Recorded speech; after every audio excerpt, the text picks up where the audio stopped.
us that experience?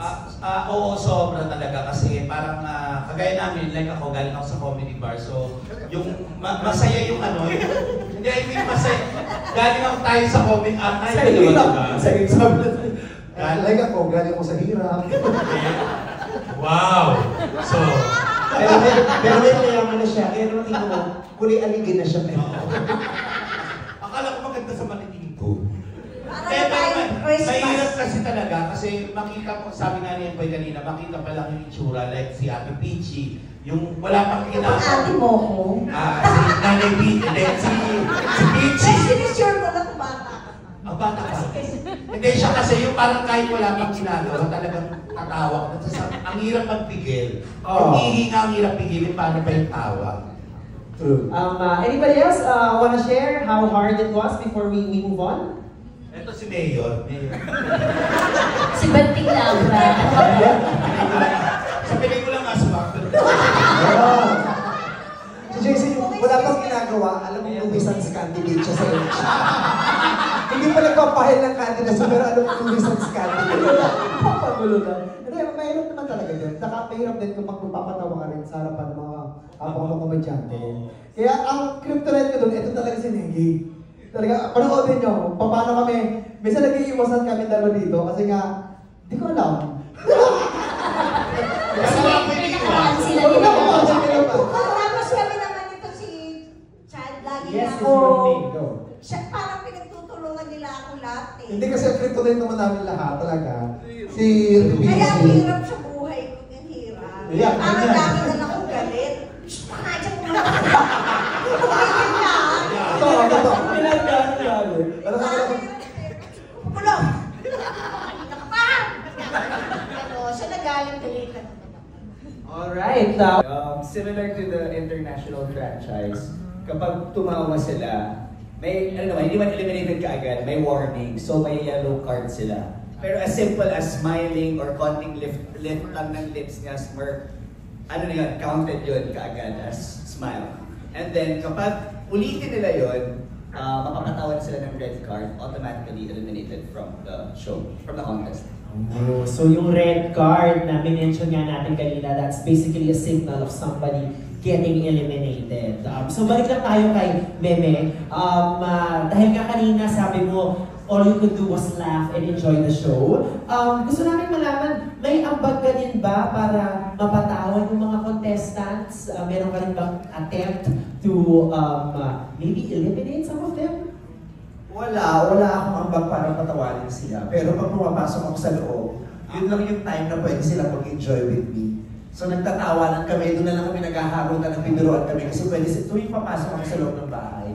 Ibig sabihin, meron akong pangit na balita ibibigay sa kanila.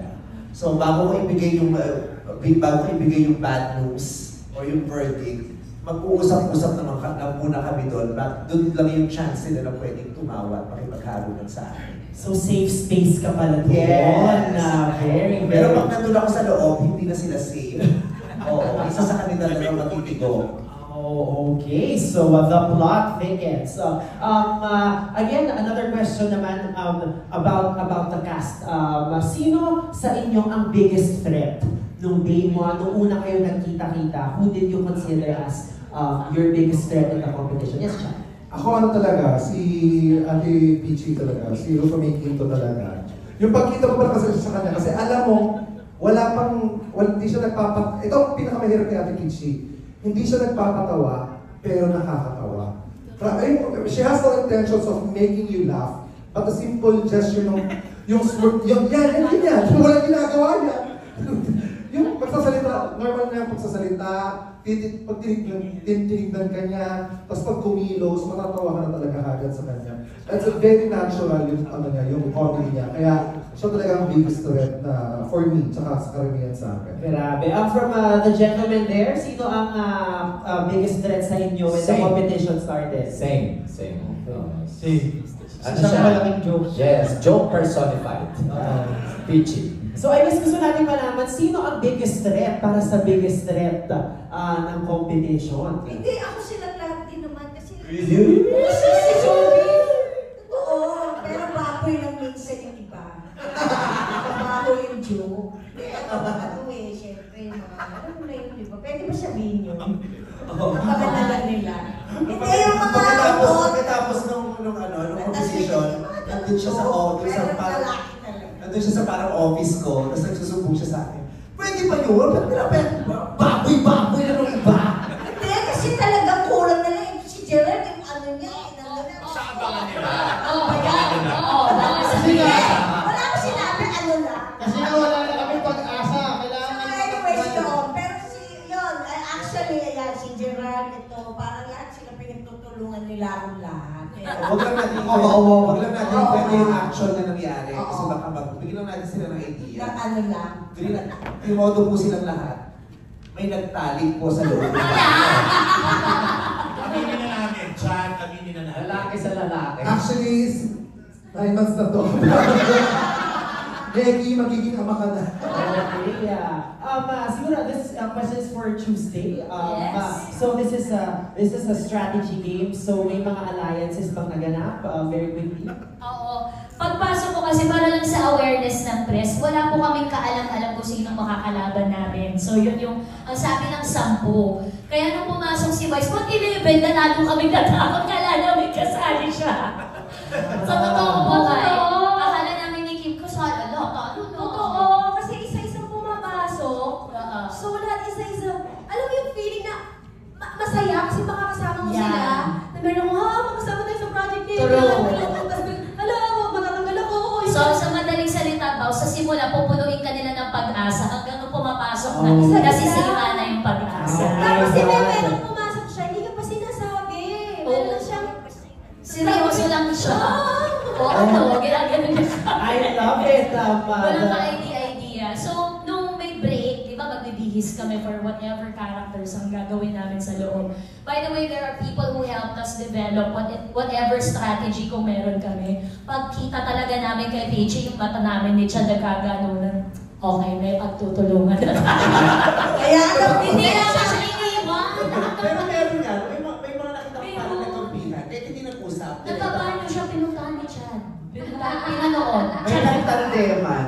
pero sa awa ng Diyos, wala, hindi ako natawa sa kahit sa kanino sa kanila.